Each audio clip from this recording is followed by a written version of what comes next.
How's everyone doing this evening? Welcome to Dover. Good evening. Thank you all for coming out this evening. I was just told that our District Attorney Sunday is still in the cafeteria, filling up on nuggets, so he will be in shortly. But thank you, each and every one of you, for coming out and joining us. Welcome to the 2018 State of the County Address. My name is Kevin Schreiber, President and CEO of the York County Economic Alliance, and I would like to thank the Dover Area High School for hosting this event tonight, and for our county commissioners for spearheading all of this information that we're about to provide to you, and for each and every one of you for joining us. On behalf of the Board of Directors, I know of which we have our chairperson, Claire Forbush. We have a couple other Board of Directors from the YCEA here. Thank you to each and every one of our board members and all of our many volunteers at the York County Economic Alliance. And thank you, of course, to Miss York County for coming out as well. Before we commence, I would like to invite Renaissance to the stage. Renaissance is a music club here at Dover High School, and Renaissance will perform our national anthem. Please rise if you are able and join us in the national anthem with Renaissance.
Absolutely incredible. Thank you, Renaissance. One more round of applause. Thank you to our students here at Dover. We have a packed agenda tonight, so let's jump right in. And to kick us off officially, I'd like to welcome Miss Tracy Crum, Superintendent of the Dover Area School District. Tracy.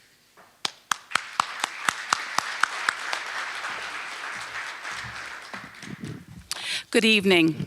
My name is Tracy Crum, and I am the Superintendent of the Dover Area School District. On behalf of the Dover Area School District Board of Directors, staff, and students, I would like to welcome you to the 2018 State of the County in the Dover Area High School.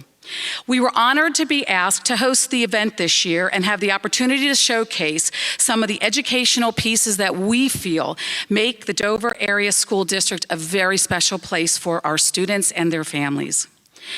As some of you may know, right across the street is the site of our brand new 21st Century High School that is currently being built and will open in the fall of 2020.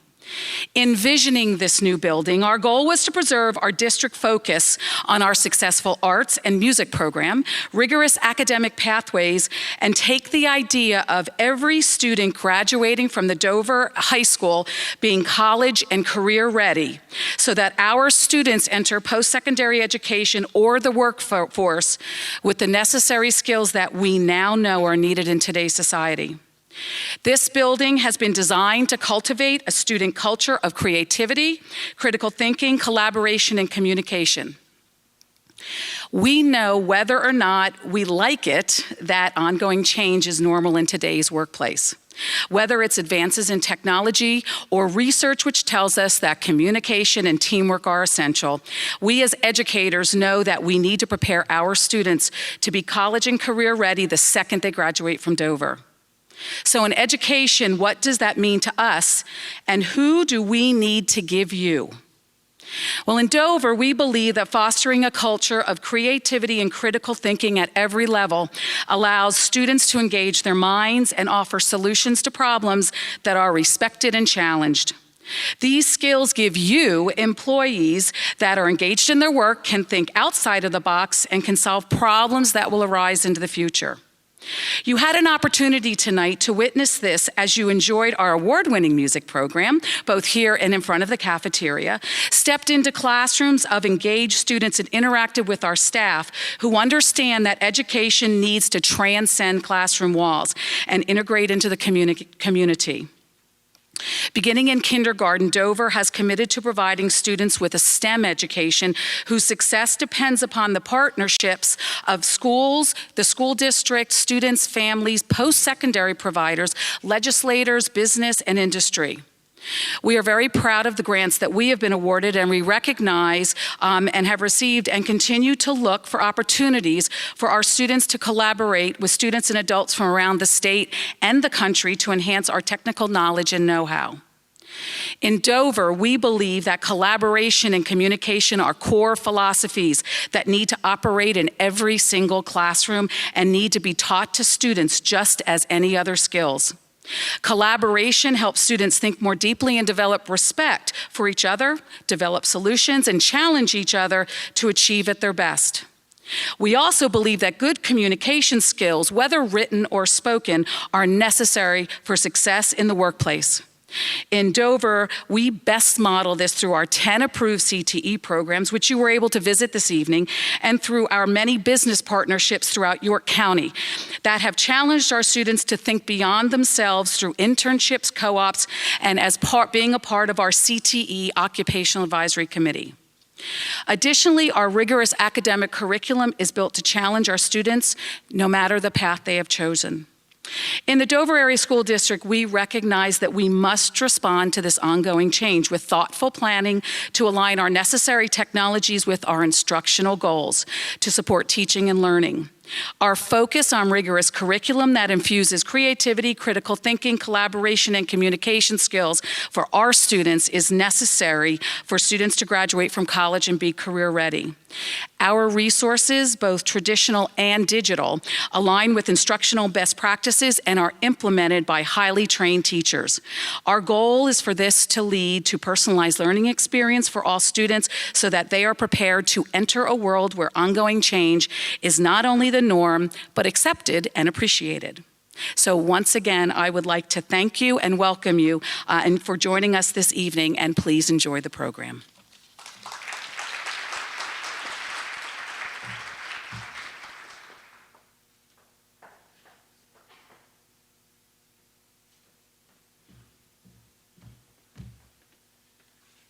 Thank you so very much, and it is truly an honor to be here in Dover this evening. Next, I have the distinct honor of welcoming a good friend of mine, also fellow York College graduate, and legislator host this evening, State Representative Seth Grove, who serves the 196th District, which encompasses Dover area.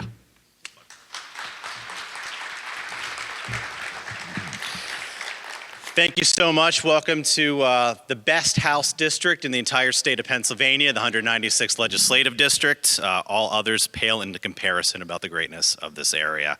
Welcome to Dover School District. Thank you, Dr. Rupp, for hosting us this evening. You're doing a great job, and we appreciate the educational opportunities you provide every student here in the Dover Area School District. To the County Commissioners, thank you for your service, your dedication. I can report that the work of the House Senate members of the state delegation, the county commissioners, have never been better. We have a great working relationship trying to advance the work the county is doing as well as the state is doing to coordinate our efforts to make your county as best as it can be. So thank Susie, Doug, and Chris for your help and your support and your guidance and always having the lines of communication open on a day-to-day basis. With that, a couple of my colleagues are here, Representative Keith Gillespie, Representative Kate Klunk, Representative Carol Hill Evans, and Representative Kristen Phillips Hill. Thank you for trekking from your districts to the greatest district. Thank you for coming this evening. Appreciate it. And Kevin, always great to continue to work with the YCEA to build the economic base here and all over York County, particularly here in Dover. Tax base is critical, and appreciate your support getting more business here. So thank you very much, and thank you all for attending.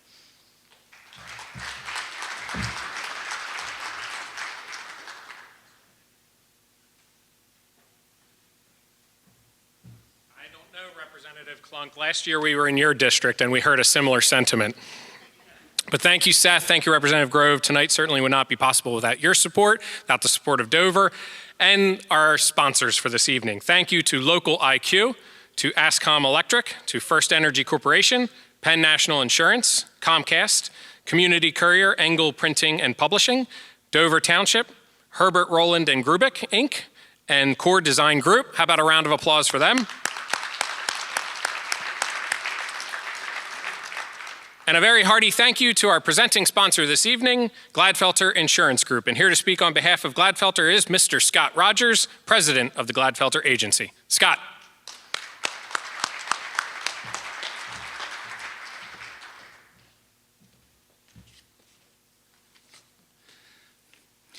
Welcome. I'm pleased to be here on behalf of the Gladfelter Agency, a division of Gladfelter Insurance Group.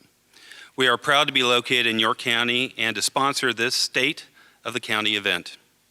We are equally looking forward to hearing from our commissioners on some exciting things happening in our county. I'd like to just jump right in and introduce our commissioners and have them join me up here on stage. First, I'd like to introduce President Commissioner Susan Burns. Let's give it. I'd like to invite up to the stage Vice President Commissioner Doug Hoke.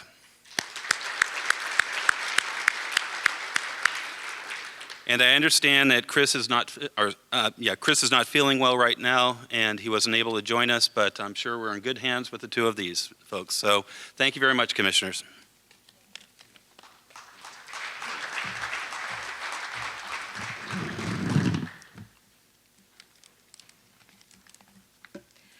Good evening, everyone.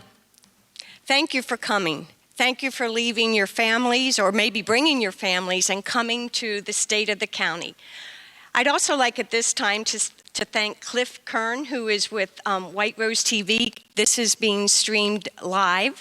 And also I'd like to thank the YCEA team, Kevin and the entire team, as well as our York County team, Mark Walters and our team. This wouldn't have happened without many, many meetings with them. A community is not something that you are a part of.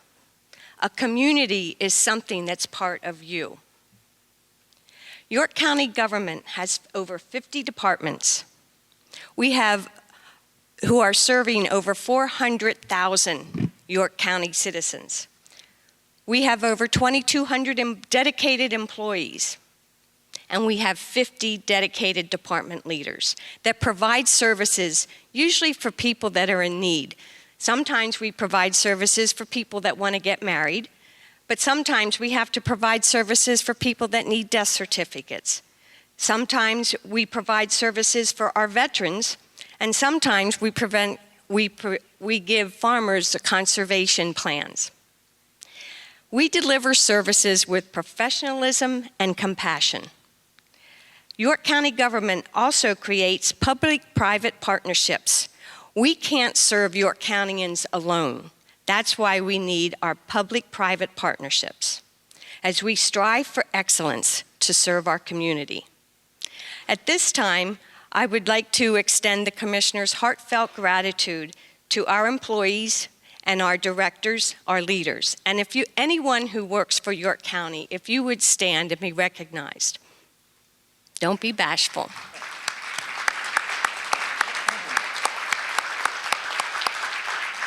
Thank you. Our heartfelt gratitude as well to all of our elected officials, from municipalities to boroughs and also to our state representatives. And I just want to reiterate the partnership that we have, the York County Commissioners, with our state representatives. When we have complex issues like stormwater initiatives, we rely, in fact, that's why we were a little late, we were talking about stormwater. We rely on our representatives to understand what York County citizens are going through. So if you are an elected official in any capacity, I also know there are school board members here as well, please stand and be recognized.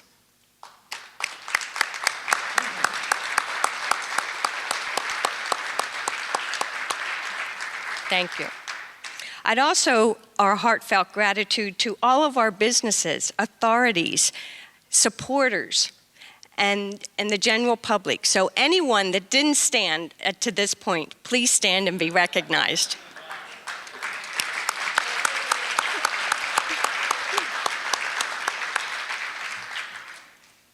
Remember, a community is not something that you are a part of. A community is something that's part of you. Thank you. And now Doug has a few more remarks. Thank you, Susan. First, I want to say it's an honor and a pleasure to serve as one of your county commissioners, and it's an honor to be here tonight. I want to reiterate, I want to thank the Dover Area School District for hosting this event, and thanks to the Gladfelter Agency for being the presenting sponsor. As many of you in the audience know me, I have lived in Dover Township for the past 19 years, and I know this community. I have a lot of friends in the audience. I want to give you some statistics and some recognition a little bit about the Dover area. First, Dover Borough, population approximately 2,000 residents. It has a vibrant and critically active municipality. The Borough Council members do a great job. Dover Township, population approximately 22,000 residents.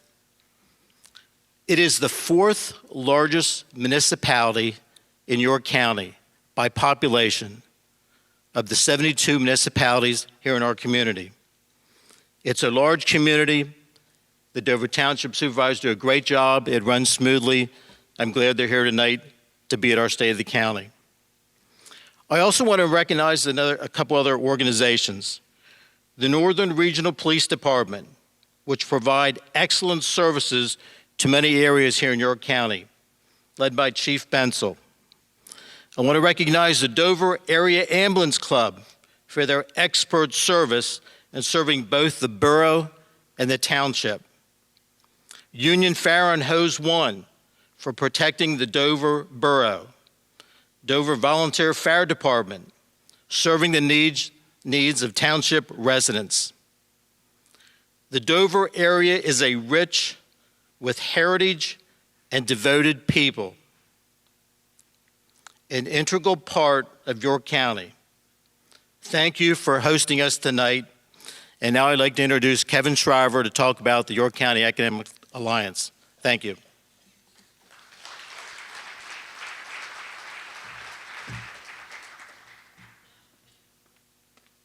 Thank you to both of our commissioners. Now, with a brief economic update on behalf of our county, York County Economic Alliance, we have been very busy this year assisting businesses throughout our county. The YCEA has worked closely with applicants for the state's Pennsylvania Redevelopment Assistance Capital Program, and recently we were very grateful for the award, which was likely historic in York County, of a cumulative award of $19.4 million awarded to York County projects, working closely with the governor's administration, but also with our delegation of state representatives and senators. Seth had already introduced them, but I'd like to ask them to stand up because each of them was so very critical and integral to securing some of this project funding. So please, again, to our delegation of Representative Gillespie, Representative Klunk. Seth already stole the thunder of thanking you guys. But this $19.4 million in project funding throughout York County will leverage a total project investment of $73.5 million, which will have considerable impact throughout central Pennsylvania. This leads to construction activity, job creation, enhanced tax revenue, and public infrastructure. Projects included, close by to here, $3 million for Magnesita. The former J.E. Baker, as many would know it, working closely with Representative Grove to secure $3 million to assist them in operating and purchasing a new crushing equipment, which will also create additional jobs. Representative Kate Klunk in downtown Hanover helped secure $1.4 million for the first time since the 90s, we are told, in downtown Hanover to redevelop 34 Frederick Street. And working closely with Representative Carol Hill Evans, awarded $5 million for the initiation of the beautification of the Codorus Creek. These projects, along with several others, will have a considerable impact not only in this year, but certainly in years to come. The YCEA is also fortunate to be assisting Legacy Athletic in Hanover as they prepare for an expansion. Earlier this year, Legacy announced a merger with League, a competitive apparel company based out of Philadelphia. This expansion is to accommodate an additional 200 new jobs in York County in the coming years as the company doubles their current facility in Hanover. Also in Hanover, and incidentally, Legacy Athletic right now is shipping 18,000 hats per day right out of Hanover, Pennsylvania.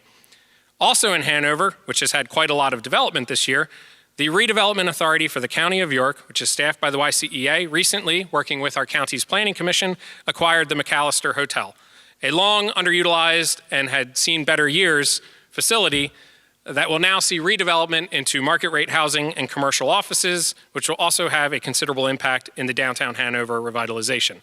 By doing so, we're working alongside our county and other governing bodies to remove liens that have held this property in flux and assist a new developer in relaunching this historic hotel, which happens to be a sister property of the Yorktown Hotel, which we also happen to be working on.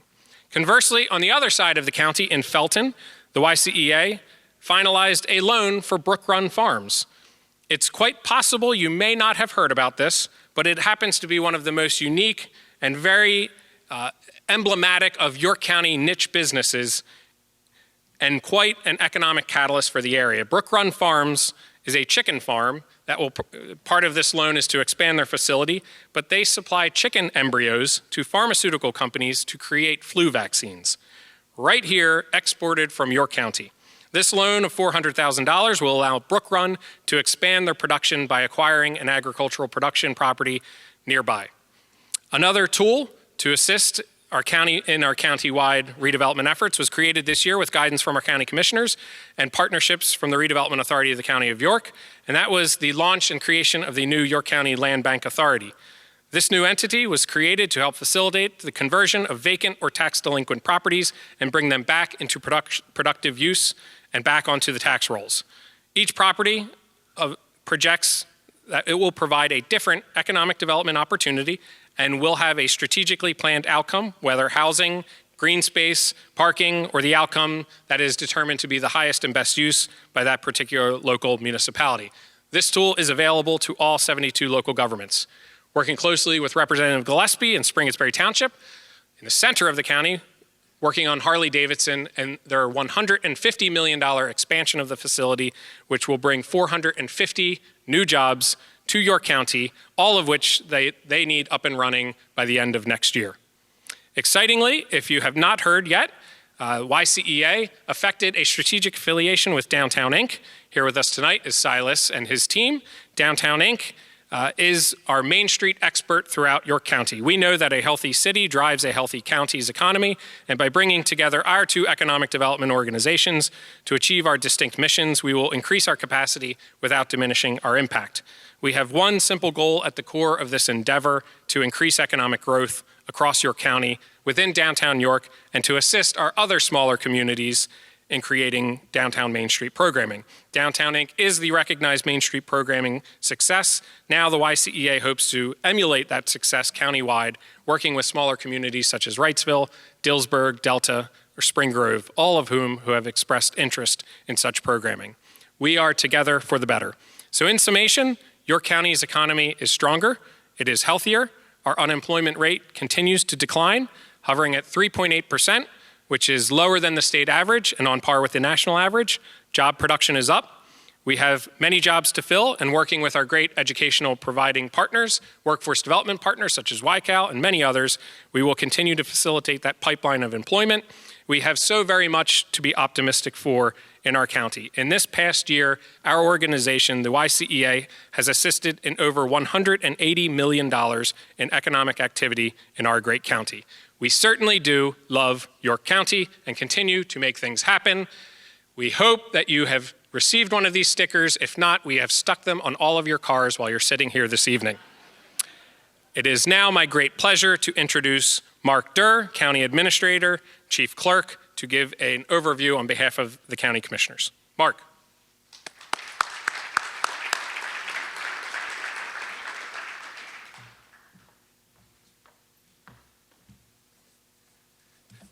Good evening. I realize just how boring of a presentation mine is after listening to Kevin. However, Microsoft has offered to spice this up a little bit.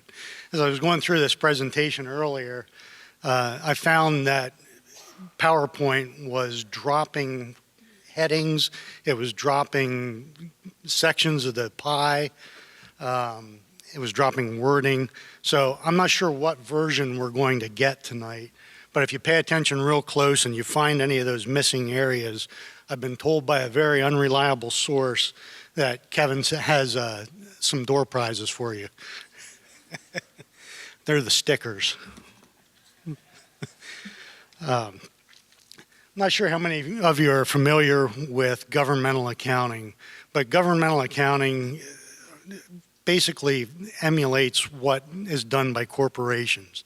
A corporation that owns very many companies, where the companies have their own set of financial statements.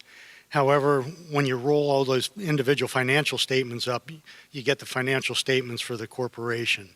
York County is very similar. Our companies are actually referred to as funds, and that's the same with every governmental entity. We have the general fund, proprietary funds, special revenue funds, and fiduciary funds, and they all roll up into a $600 million county budget. The general fund is approximately $250 million.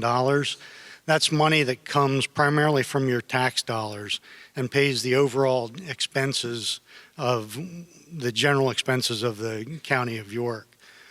The special revenue funds are funds that come from the state and federal government with a very special purpose and have to be used only for those purposes. Our fiduciary funds are funds that the county controls, but they aren't really the county's funds. And the proprietary funds are funds for operations that are supposed to emulate a business. In our case, Pleasant Acres Nursing Home.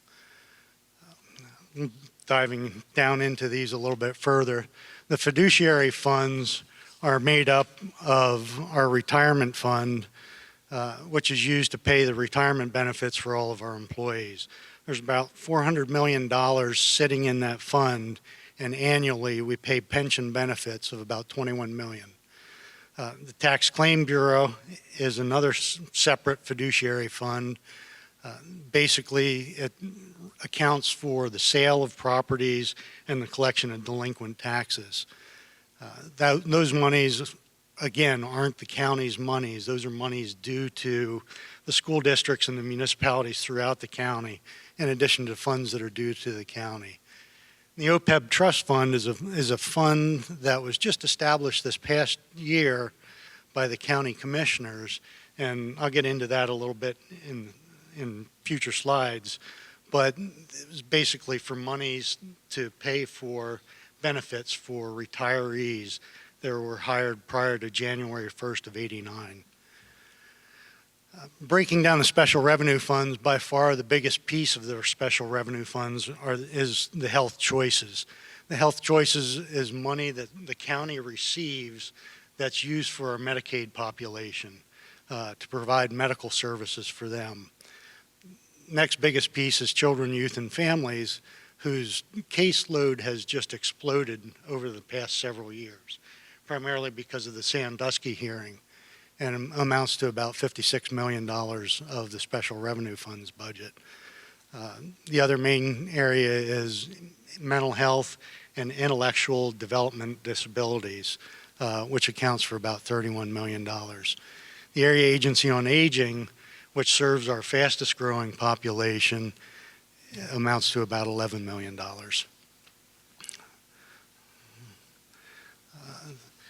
Breaking down our general fund revenues a little bit further, again, Microsoft helped me out a little bit here and painted the real estate taxes Pepto-Bismol pink because they seem to give everybody indigestion. The county collects about $156 million, I'm sorry, $158 million in real estate taxes on an annual basis. The other primary revenues for the general fund are the prison revenues and our other financing sources. The prison revenues basically are monies that the county collects from state and federal prisons to house those prisoners. If I find my note here, the federal government alone accounts for about $24 million of those dollars. And then breaking down our expenses, the public safety, as you can see, is the largest piece of our general fund budget. Insurance and benefits is the other main piece, which is the cost of our insurance and benefits for about 2,700 county employees. Debt service on buildings and systems, as well as 911, accounts for another $18 million on an annual basis.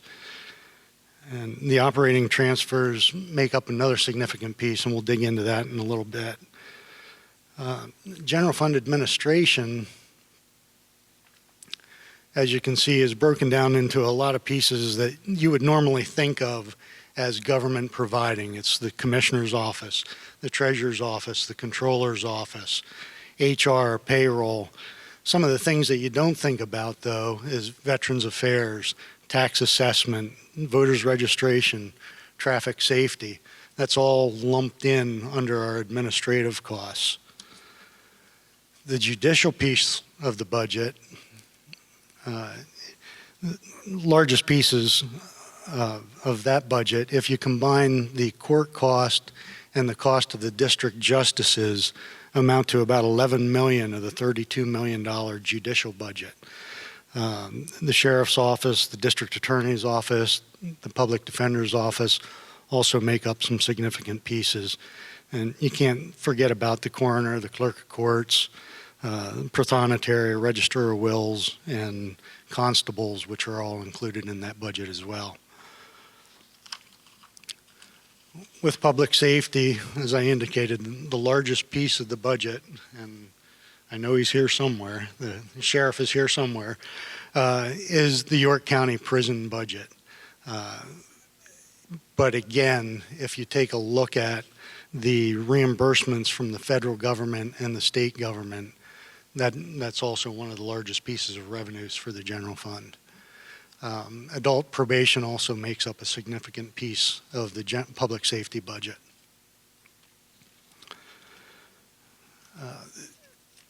In terms of operating transfers, the operating transfers are basically monies that the county transfers out of your tax dollars to help fund other services that we provide that don't have enough revenue from their own sources. Children, youth, and families is funded 80% by the state government. The other 20% comes from county government.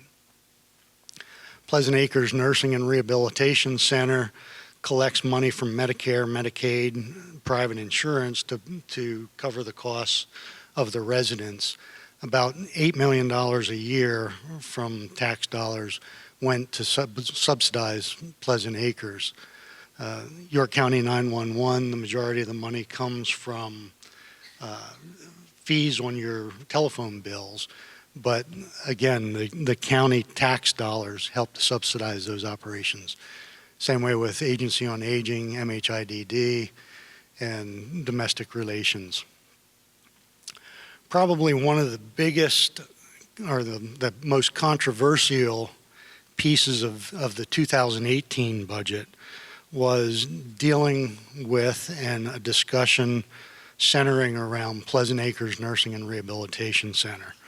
This was a discussion that started several years ago and continued up until this year, with the board appointing a committee to specifically look at Pleasant Acres.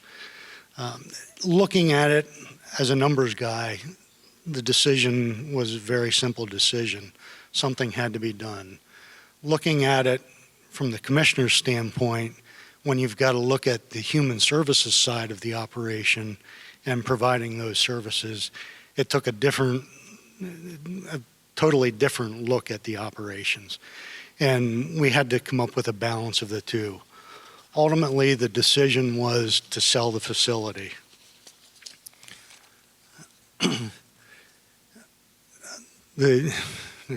You can see on the board how quickly $32 million can disappear. The facility was sold for $31.9 million. We paid transfer taxes and our financial consultant almost $1 million. One of the things that the commissioners were key on was they wanted to establish a trust fund to help benefit the indigent population that need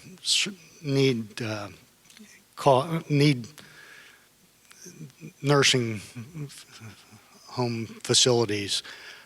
So they established a resident trust fund.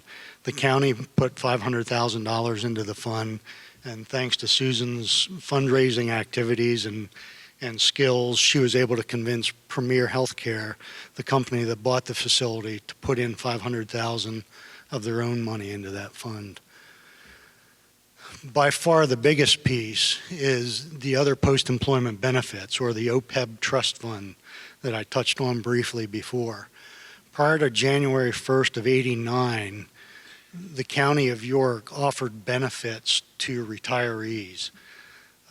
Like many other governments at the time, no money was ever set aside to pay for those benefits.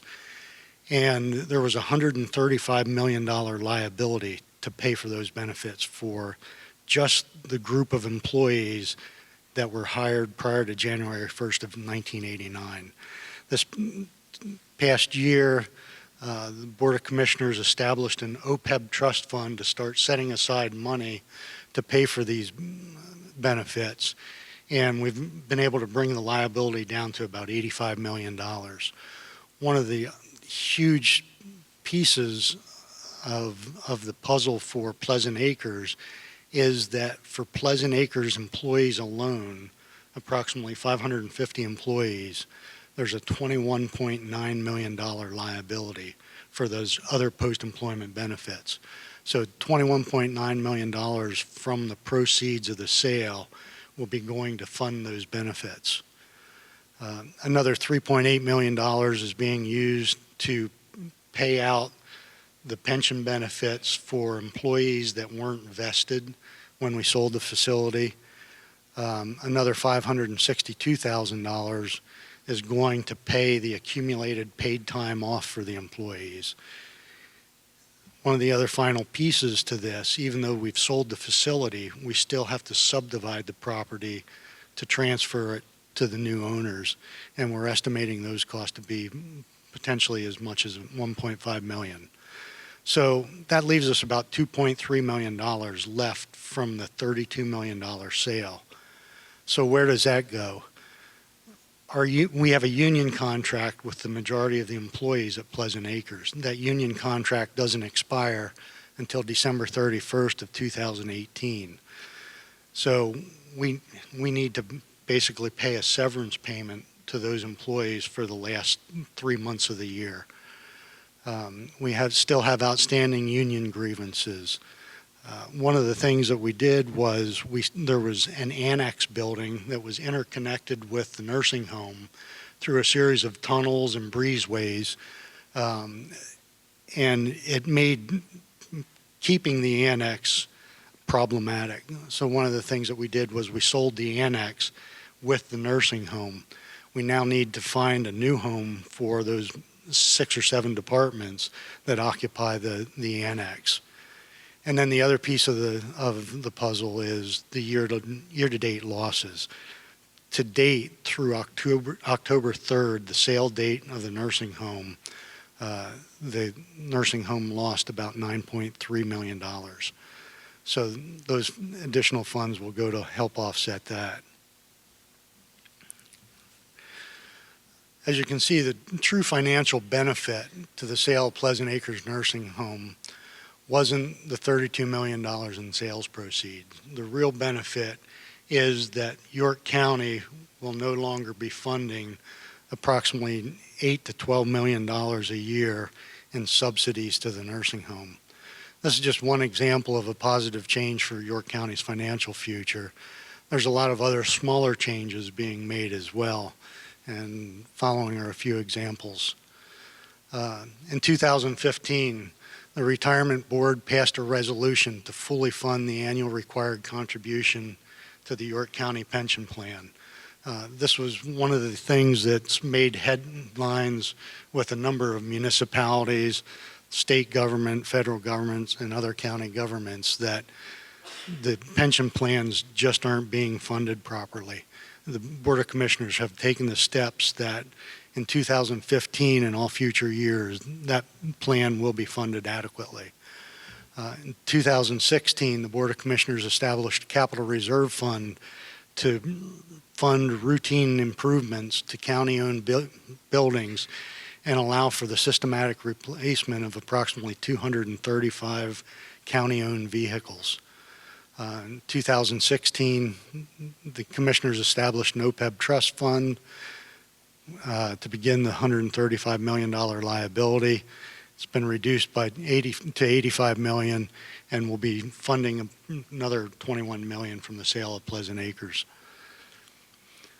In December 2017, we refinanced our 2010 general obligation bonds for a savings of about $7.6 million. In 2017, we restructured our tax anticipation note, which is a borrowing that the county did every year because there wasn't enough cash flow to pay our bills in January, February, and March until the taxes came in April. In 2018, we were actually able to eliminate the need for that financing.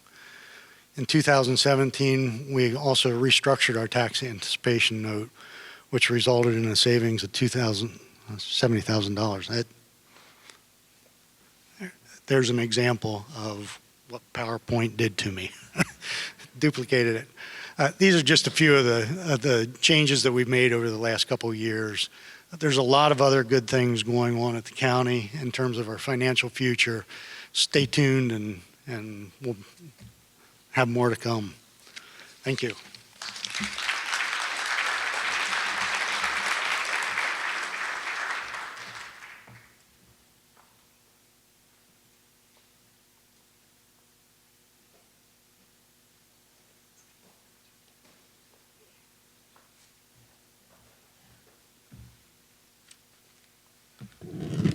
I'm going to go off script just a little bit, but I just want to give a shout out to Mark Durr. We hired Mark about 3 years ago, and he has done a tremendous job. And if you look at the numbers, the future of York County is in good hands because we're paying our bills, we're meeting our obligations, we're trying to hold the line on taxes, and we're trying to do the right thing. So a shout out to Mark because he has done a great job.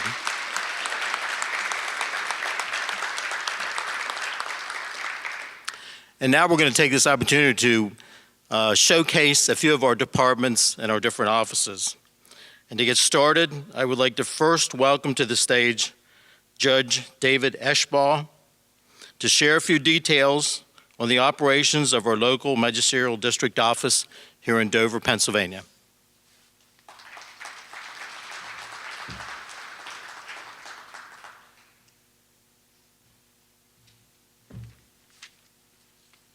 Thank you, Commissioners, for having me here tonight. My name is David Eschbaugh. I'm the local magisterial district judge, and I serve the venue of Dover Township, Dover Borough, and Conewaga Township in York County. That probably encompasses about 30,000, between 30 and 32,000 residents. And my office is located down on Grenway Road, just down from the Royal Farms. Just to give you an idea of what I do, the law allows me to speak the law on certain things, which is called my jurisdiction. We handle every criminal case that's filed in our venue, which are misdemeanor and felony charges. That comes through my office first for an evidentiary hearing, and I make a decision as to whether there's enough evidence and for the case to go forward to the Court of Common Pleas for further disposition. We handle any non-traffic criminal case that's filed, which what that means is summary cases. So any summary criminal offense that's filed in our office within our venue is handled by my office. That could include things like public drunkenness, disorderly conduct, harassment, curfew, truancy, local ordinance violations, etc. We also handle all the traffic violations that are handled within the venue. Any civil complaint that is filed with the request for judgment going up to $12,000. Some people would understand that as a small claims court. And all the landlord-tenant issues where somebody is requesting a judgment for money and or eviction from a premises. And then we also do a number of miscellaneous things throughout the year. I do sign normally probably 50 or so search warrants. I issue arrest warrants, issue emergency protection from abuse orders for people that have been abused or threatened to be abused and whatnot. In 2017, the total number of cases that was filed in my office was 5,338. And just to give you an idea how that breaks down, it was about 273 landlord tenants, 505 non-traffic offenses, 361 criminal offenses, 630 civil suits, 3,492 traffic offenses, and then 77 miscellaneous dockets. For 2018, we're on line to probably do about 5,226. That would be my estimate right now from the first 3 quarters of the year. So those are the things that I do. In those traffic and non-traffic cases that are filed before my court, if somebody wishes to have a hearing, then I hear the case and I make a decision as to whether that person is not guilty or guilty of the offense charged after listening to the evidence and testimony given. In the landlord-tenant cases, obviously a landlord brings a suit against somebody for non-payment of rent or breach of the lease, which is a contract, and then I make a determination as to whether or not that person is responsible for the judgment and how much, and whether or not the contract has been breached, and if so, whether an eviction is pending or appropriate. That's pretty much what I do. I live in Dover Township. I'm a graduate of this high school a couple years back. Maybe more than a couple. And I'm proud to say I'm from Dover. I love living here, and thank you very much for having me here tonight, commissioners, and thank you guys for coming out.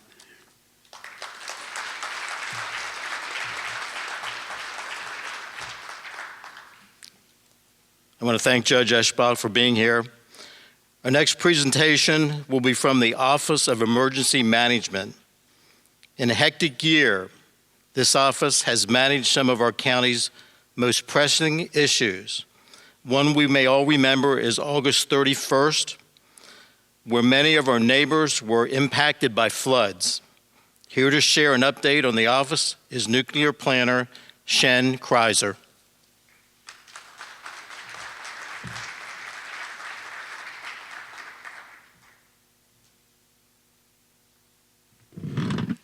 Good evening. So for approximately the last 7 weeks or so, our office has been dealing with the effects of the flood that occurred on August 31st. The flood began approximately about 2 o'clock in the afternoon. It started raining. It was not forecasted to have flood that day. Basically, we were looking at some thunderstorms and heavy rain is what we were expecting. But as the afternoon went on, it started raining and it kept on raining. We experienced about 9 to 10 inches in about 4 to 5 hours. Affected the eastern and southern parts of the county the worst. You can see on our map there, if we hit Pelham, Chansford, Shrewsbury, and the Fawn Grove areas were the hardest hit of the county. Prior to that day, we'd had very wet conditions. I'm sure everyone's aware that we've experienced a number of flood events that over the course of the summer. But this one was a true flash flood. You know, Pennsylvania is the most flood-prone state in the country, but this event was the definition of a flash flood. It came up very quickly, it happened very fast, and the intensity of the water was something that we have never seen before. We experienced about 18 bridges that were damaged, 49 roads that were destroyed or heavily damaged. We ended up with about 325 homes that experienced some effects from the flooding, whether it's flooded basements to, first floor water, damaging carpets, flooring, appliances. We had about 12 structures that were completely destroyed as a result of the flooding. The National Weather Service called this an unprecedented meteorological event. So this is what it looked like at the Pelham exit of Route 30. This is just east of York. Our office sits about 3 miles from this point, and it was barely raining at our office. Yet just down the road, this happened. This is what Crutz Creek became that day. Completely filled that 4-lane road there and expanded beyond the road. So over the course of those few hours, we received about 800 calls into our 911 center that were related to the storm. On a typical day, the 911 center does about 1,000 calls, so that's a pretty high call volume for this event. About 100 of those events were for road conditions. 62 would report vehicle accidents as a result of flooding. 58 incidents for wires, poles that were knocked down. There were 28 calls for water rescues that day. There were a lot of people. It was just before rush hour, so as people tried to get home and tried to leave work that afternoon, it was Labor Day weekend, so a lot of people were out on the roads. So we had about 28 water rescues, 8 stranded vehicles, and unfortunately, there were 4 calls for structure collapses where houses actually experienced foundation damage due to floodwaters. So even that evening, our office began to collect damage reports. We had activated our operations center. We brought in some of our volunteer staff, and we began to coordinate resources. Through all that, we're getting information from our local municipalities, and then we're getting damage reports because we want to know how bad was it. Without that information, we can't make decisions to know where to send resources. So the residents of the county were invited to report any damage they received through our online damage reporting tool. So we ended up with about 150 houses that were affected. That's minor damage. It was about 100 houses. And then what we're really looking at to get any federal assistance is what are the majors and destroyed houses. So those would be, we ended up with about 22 houses that were majorly damaged and about 12 structures that were destroyed. Fortunately, a few of those were some secondary homes. In the Chansford Township area, they were hunting cabins and recreational areas. And then we ended up with approximately 20 homes that had severe accessibility issues where they lost a private road or a private bridge leading to their residence. So the hardest hit areas were definitely Pelham Township and Chansford Township. And then a little bit on the surrounding Chansford Township borders are primarily creeks that rose quickly that day. So there were a few places that experienced a lot of damage in Fawn and East Hopewell and North Hopewell Townships. The other thing that was very notable about this storm was the level of infrastructure damage that we received throughout this flood. So mostly we had about 150 pieces of infrastructure, public infrastructure. This is municipal-owned infrastructure, whether it was a road or a bridge or storm drain, culverts, pipes. There's even the historic railroad down at Muddy Creek Forks even experienced damage. So we ended up with about 150 total reports of that, and all of that has to go out and be verified then as we do our damage reporting process. So these are just some of the pictures that we took throughout our collection of damage assessment. So this was in Chanceford Township. This water was actually flowing through this house. This was a basement apartment. A young man was actually living in there, and the water started coming up, and he ran out the back door of his house and over to an outbuilding and took a video of it. And this was what was left inside of his house. This entire bottom floor of this house was filled with water, and it was coming in one side and flowing out the other of the house. You can see here some of the infrastructure damage. Basically, the intensity of the water washed right over the roads, took away the blacktop, washed out the pipes, washed houses off their foundations, swept them down the stream, and completely obliterated some bridges. This was probably the hardest hit area in Chanceford Township, Mill Road and Gumtree Road. The Otter Creek is usually just a trickling brook. That day it became a raging river, inundated. The garage there that you see was completely filled up, about 10 to 12 feet of water. And then you can see the house there on the left. That house is about a half a mile downstream from where it was standing. The other hardest hit area was Hellam Township, especially in the Frysville Road area. We have a number of houses that were flooded along Frysville Road. Not just the usual rain flooding that they get along there. This was a river that came in houses that have never flooded before. And you can see we even had foundation walls collapsing and basements filled with water. And then on the north side of 30, Crutz Creek Road became a river. There was water flowing down the whole road, down the hill, leading to that structure collapse. And you can see there the road just completely was washed away in places. This was also, to demonstrate the power of the water here, you can see this is a historic barn. This barn has been there since the early 1800s, I was told, and half of it was gone by this flood. I mean, it really was truly a historic flood. Probably the largest piece of infrastructure damage we had was Accomack Road. This is near River Drive in Hellam Township.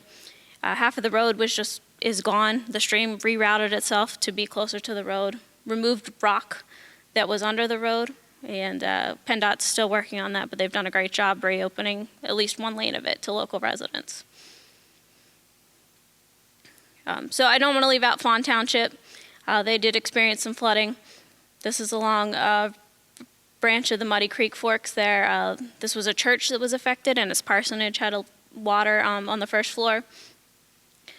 And then in Shrewsbury Township, they also had a lot of flooding due to just the repeated nature. They got hit pretty hard in the July flood as well.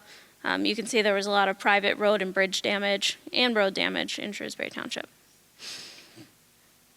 So I just want to take this opportunity to thank all of the county agencies that have worked with us on this event. We've had a lot of support from the mental health people, where we've been referring people who've reported damage to us for emotional support. We worked with the Conservation District, the Penn State Extension, for some farm assistance. So, and also I'd like to thank Mark Walters for keeping our story in the media and making sure that all county residents were aware of what happened that day. So, thanks.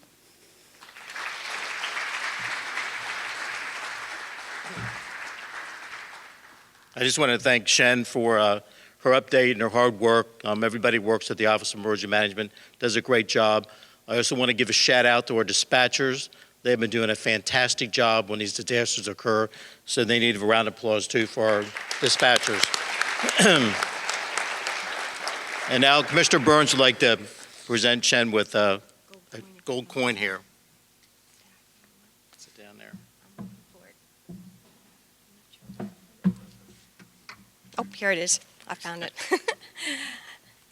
On behalf of the commissioners, we'd like to, Mike Fetro, who is the department director, and each and every one of you for your outstanding work. You've represented York County very well. When the governor came down, we were there, and you did an outstanding job. So a thank you to the entire department.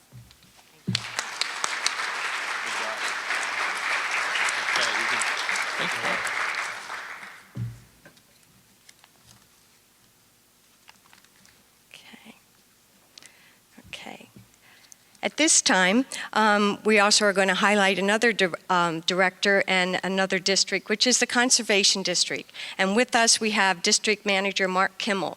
The Conservation District was founded in 1938, and congratulations, 70 years this year.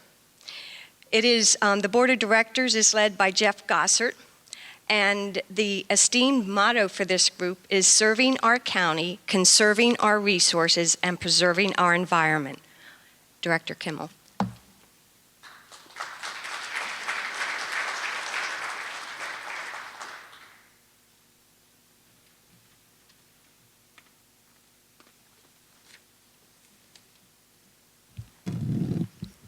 Good evening, everyone. On behalf of the volunteer board of directors and the district staff, I wish to thank the commissioners for their continued support.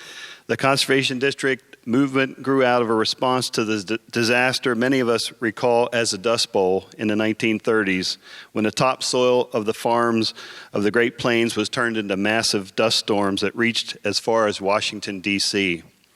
Today, our volunteer board of directors guide our program of work, where farm conservation is still a major focus, along with erosion and sediment control on construction sites, conservation education, agricultural nutrient management, watershed restoration and improvement initiatives, and environmentally sensitive maintenance on dirt and gravel and low-volume roads.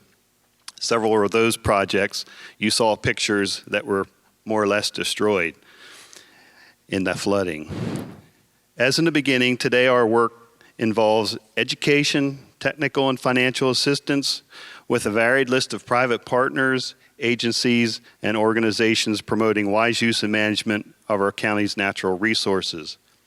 When necessary, we do have limited compliance and enforcement authority, but this we use in a minimal application and as a last resort, preferring voluntary compliance. I hope you take a chance to stop by the display to see Jen and our featured program, the York County Envirothon, one of our best examples of public-private partnerships, where we have over 70 sponsors supporting that effort each year, and hopes of advancing conservation education to our school-aged children and young adults. Each year we have about 1,000 students participate in one of the 4 age-level events that gather at Rudy Park. I'm pleased to say that I've been a small bit part of this great organization for nearly half of its existence.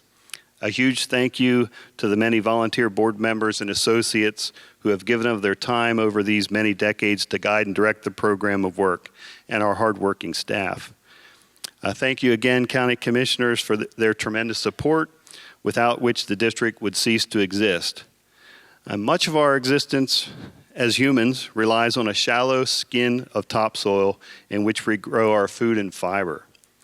Remember this, please. Conservation doesn't cost, it pays dividends long into the future. Thank you.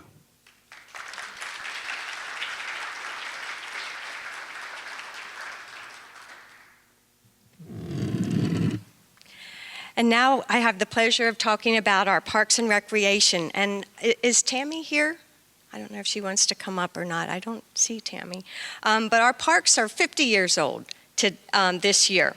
And the mission of our parks is to enhance the quality of community life and act as stewards of the environment.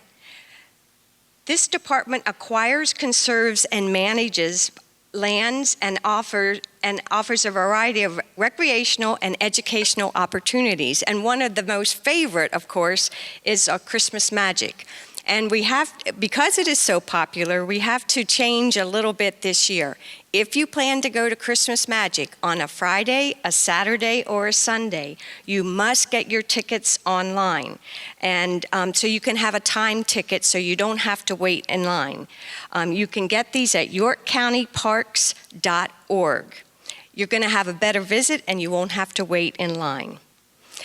At this time, I'd like to introduce Mark Walters, who is our Director of Communications, and he is going to speak about a York County Tourism Grant from the CVB.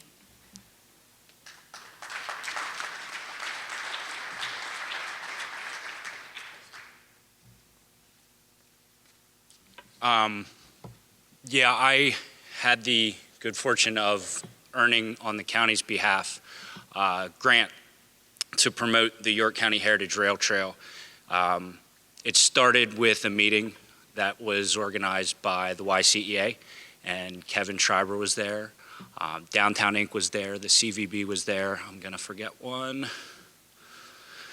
Anyways, we walked away from it deciding that it would be up to the parks to best determine how to move forward with promoting it. And the parks were unable to attend that meeting, but I sat down with the parks director shortly thereafter, and Tammy Klunk said, hey, look, we're all for it, as was everyone in the meeting, but York County taxpayer dollars are going to be geared toward Christmas magic and keeping Rocky Ridge's grass cut and what have you. So she looked at me and said, hey, why don't you apply for a tourism promotion grant?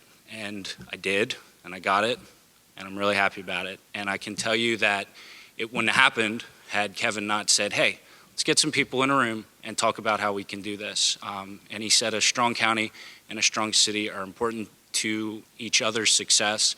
I have believed that for many years prior to taking this job, and I cannot wait to, I've already started reaching out to the organizations that are going to help me market this destination to people to come and spend their money. Anyways, thanks.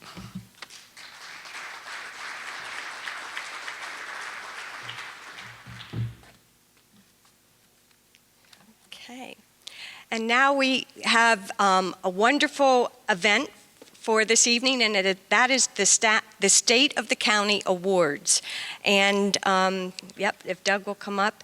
And we have, if all of the nominees, we have 2 awards tonight. We have the Team Player of the Year, and we have the Young Professional of the Year.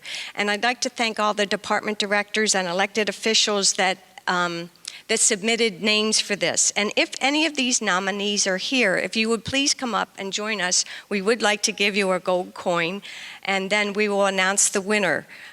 For the nominees for the Team Player are Terry Williams from the Public Defender's Office, Stacy Snyder from Court Administration, Tanya Zeck from the Coroner's Office, Patricia White from the Area Agency on Aging, and Mark Flaherty from the Conservation District.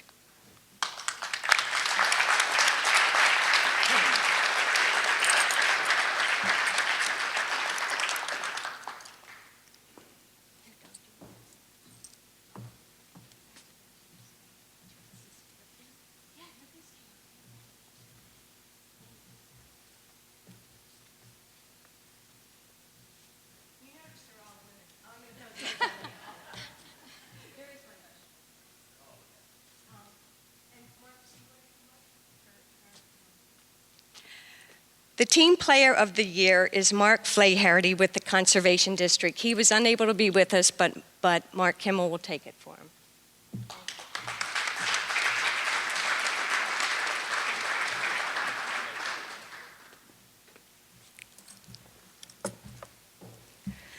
And the Young Professional of the Year.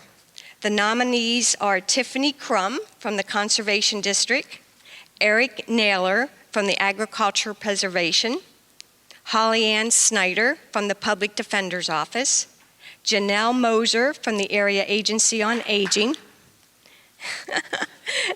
and Matthew Groff from the Coroner's Office.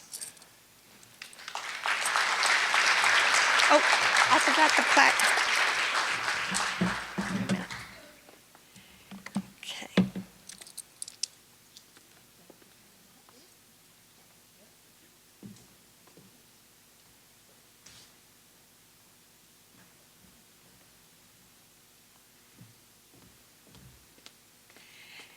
And the Young Professional of the Year is Matthew Groff.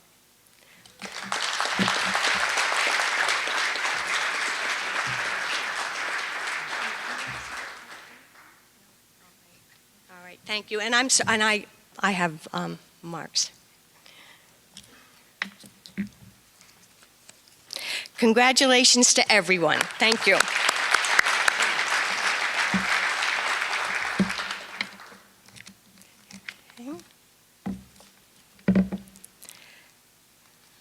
All right, let's see who's think Kevin, yes. And again, I just wanted to thank everyone for coming this evening. It's delightful to see all of you, and it is really a tribute to the people of York County to see the public-private partnerships and to see the dedication of everyone who works so hard to serve our York Countyans, and especially to the YCEA for your partnership as well. Really, really appreciate it.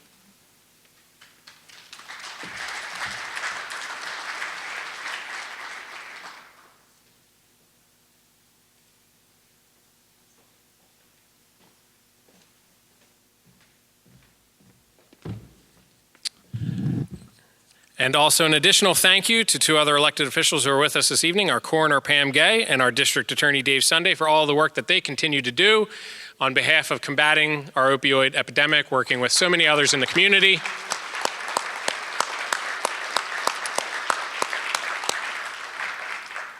And Dave's hoping to win one of these raffle prizes. So congratulations to all of our winners on behalf of the county commissioners, on behalf of the county. Thank you to everyone that has come out this evening and all of the highlighted departments and affiliated organizations. So Scott Rogers and I have the privilege of wrapping this event up with some prizes. The first item that we will be raffling is a boat rental at Lake Redmond. Get your tickets ready. The winner is 096-3013. 096-3013. We got a winner. All right. I think, hang tight and we'll hit you with the prize later. Second item is a 4-pack of tickets to Christmas Magic. A 4-pack of tickets to Christmas Magic. Tickets are on sale now. And of course, if you're going on a Friday or Saturday, you will now have your tickets in advance. 096-3002. All right, we got another winner. Congratulations. One of the YCEA staff members will be around to give you that prize. And last, we have a special drawing. I think we're it, Scott. No more drawings from that. We already did a pre-drawing. I know, you're doing a fine job, Scott. The last winners this evening, a special drawing for students who participate in 4-H clubs throughout all of York County. We raffled off 3 gift certificates for students who are in attendance tonight. And the winners of we have a runner-up $25 winner, Sam Parr. Is Sam with us? Okay, I think the students left because it's a school night. Second place, Mackenzie Boyer, another $25, and a $50 winner to Mason Hauser. So a round of applause there. Thank you to our presenting sponsor, Gladfelter Insurance Group. Thank you to our other sponsors. Ladies and gentlemen, this concludes the 2018 State of the County. Thank you all very much for coming out this evening. And one more thing.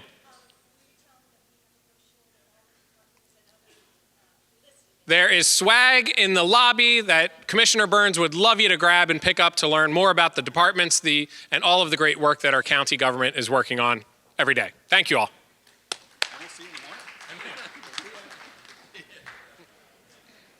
Thanks, Scott.